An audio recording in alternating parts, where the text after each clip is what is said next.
I'm 96 years old. I want you to come closer to the screen because I'm going to tell you something that your boss, your colleagues, and your LinkedIn feed will never have the courage to say to your face. For 50 years, I worked for a single company. I was the first one in the building at 6 a.m., and I was the last one to turn off the lights at night. I never took a sick day, even when I had a fever that made the walls spin. I skipped my son's high school graduation to close a merger in Chicago.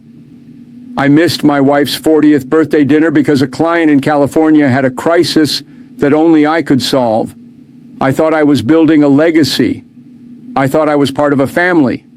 I thought the company loved me back.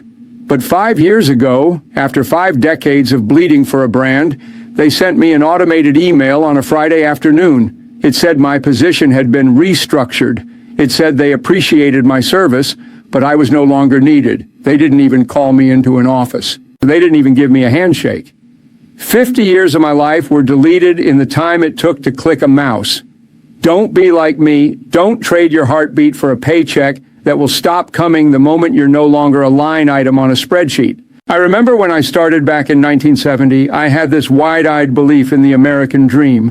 I was told that if you gave the company your life, the company would take care of you until you died. I wore that belief like a badge of honor. I sat in a cubicle that grew into an office and then a bigger office, and I thought the higher I climbed, the more I mattered. I remember my wife, Martha, sitting at the dinner table with a cold plate of food, waiting for me to come home. I'd walk in at 9 p.m., smelling like stress and cheap coffee, and I'd tell her, I'm doing this for us, honey. I'm providing. Another couple of years and we'll finally live. But another couple of years became another couple of decades. I provided her with a big house and expensive jewelry, but I didn't provide her with a husband. I was a phantom in my own home. I was a man who lived in the cracks of a 401k plan. And now at 96, looking at her empty chair, I realized that she didn't want the jewelry. She wanted the man I gave away to a corporation that replaced me in 24 hours. Listen to me, you young hustlers. I see you on your phones, checking your emails at 11 p.m. on a Saturday. I see you bragging about your grind and how many hours you put in. You think you're being a hero. You think you're being indispensable. You're not. You are a tool, and tools are replaced when they get dull.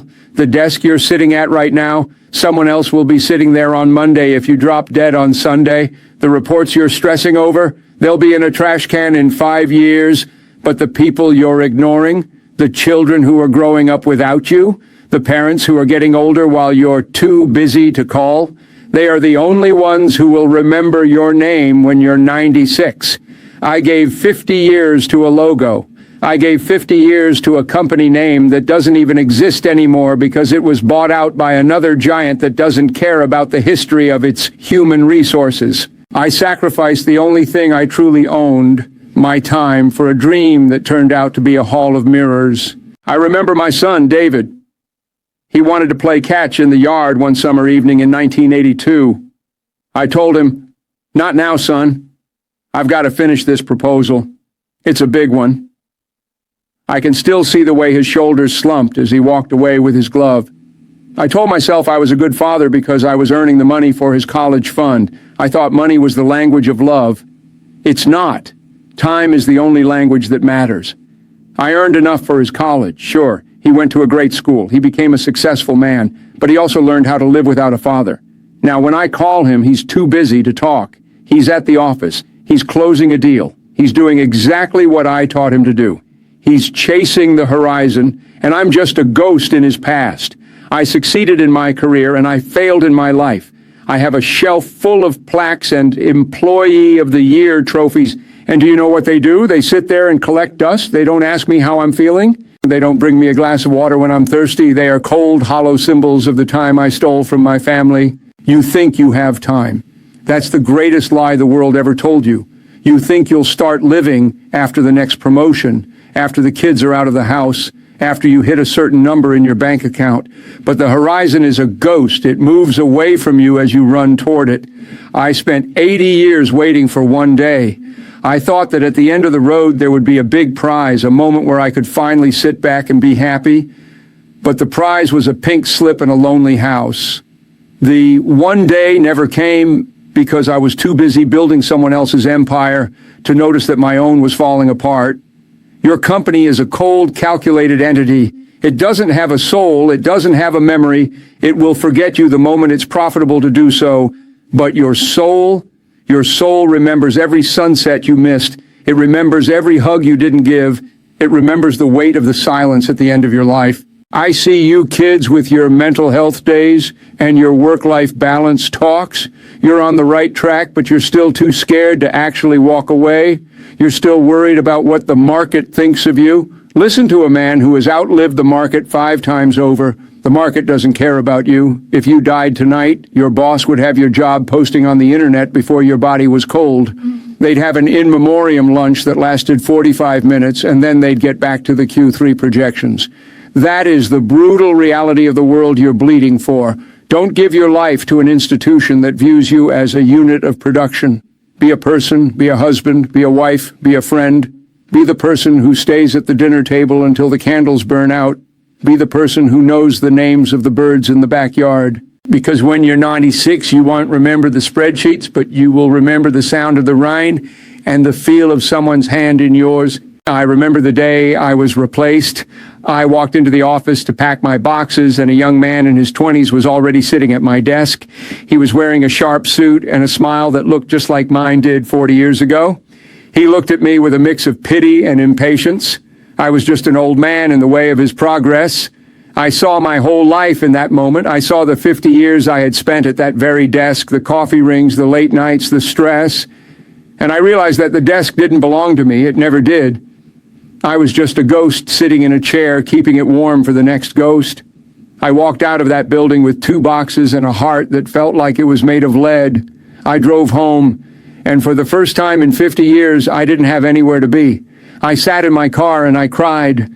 I didn't cry because I lost my job. I cried because I realized I had sacrificed everything for something that was never real.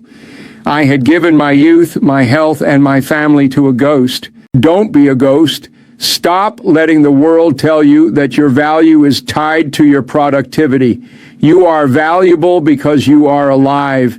You are valuable because you can love and you can feel and you can dream. Your job is just a thing you do to buy bread. It is not who you are. I see you Americans especially obsessed with your titles. When you meet someone, the first thing you ask is, "What do you do?" As if that's the sum total of a human being. Start asking, "Who are you?" Ask what makes them laugh. Ask what they're afraid of, because what you do can be taken away in a second, but who you are is eternal. I spent 96 years trying to be an account executive and only 5 years trying to be Frank. Frank is a lot more interesting, but Frank is very tired, and Frank has a lot of regrets. My final warning to you is this. Your company will not be at your funeral. They might send a wreath, tax deductible, of course, but they won't be there to mourn you. They'll be at a meeting. They'll be on a call. They'll be looking for your replacement. The only people who will be there are the people you probably haven't called in months. The people you skipped dinner for, the people you were too busy for. If you're lucky, they'll still have enough of your heart to cry for you. But if you're like me, you might find that you become a stranger to the only people who ever actually mattered.